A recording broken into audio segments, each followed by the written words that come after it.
Daisies, roses, sunflowers, tomatoes, pumpkins, and watermelons. Wouldn't it be so nice to have these things in your backyard? I know personally, I would much rather want these things in my backyard than have to drive to the store and go and buy them.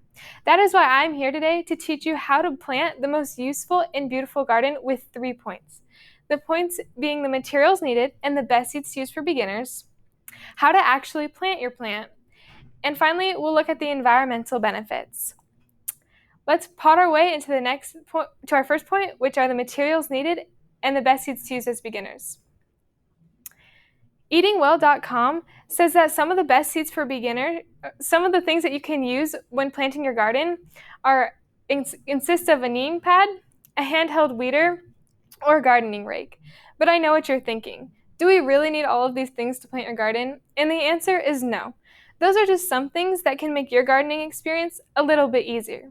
However, the things that you must absolutely have when planting your garden consist of gloves so that you don't get dirt on your hands, because I don't know anybody who enjoys dirt under their fingernails. A trowel, which is just basically a fancy word for a small shovel. A pot. Some soil. I'm using Miracle-Gro all-purpose soil. I find it's the best for plants. And a watering can. But if you don't have a watering can, you can just use a cup or a bottle of water. You're also going to want some seeds. Nature.com says that the best seeds to use for beginners are tomato seeds, basil seeds, marigold seeds, zinnia seeds, or coleus plants. And these are some really pretty flowers and also some very useful plants. Now, let's shovel our way into our next point, which is how to actually plant your plant. Gardeners.com says that when you're planting your plant, you're going to want to look at the pot you use. Keep in mind that the bigger your plant, the bigger the pot. Since I'm just planting a small plant today, I'm going to use a small pot.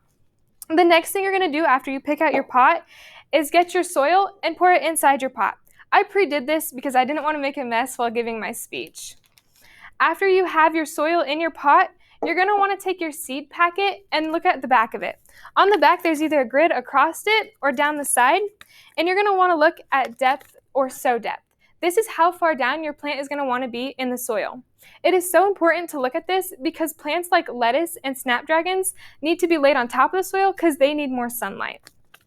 After that, after you find your depth, you're going to take your shovel and you're going to shovel out however much dirt you need to plant your seed to the appropriate depth. You're then going to want to take your seeds and you're just going to want to pour a couple in. Since I'm using a small pot, I'm only going to pour about 3 in. After that, you're just going to take your dirt and put it right back on top. You don't want to press the soil down or anything because this could lead to your plants not growing as effectively. After you plant your plant, you're going to want to water it about once or twice a week. After you see it start to sprout, you're going to want to reduce the amount of water you use because overwatering your plant could lead to disease or drowning, and this could lead to the death of your plant. It is also important to keep in mind that if you're planting indoors, you're going to want to have a window nearby so that your plant gets plenty of sunlight to grow.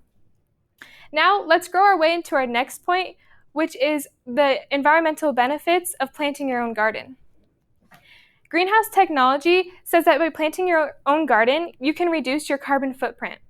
In simple, your carbon footprint is just the amount of greenhouse gases you use in a lifetime. That is not the only benefit to gardening. Another benefit is you provide use for insects and birds.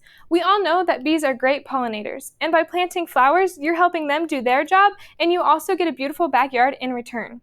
You also are helping birds by providing protection for them. As we water down on today's speech, I would like to remind you all what we talked about. First, we talked about the materials needed and the best seeds to use as a beginner. We then talked about how to actually plant your seeds. And finally, we looked at the environmental benefits.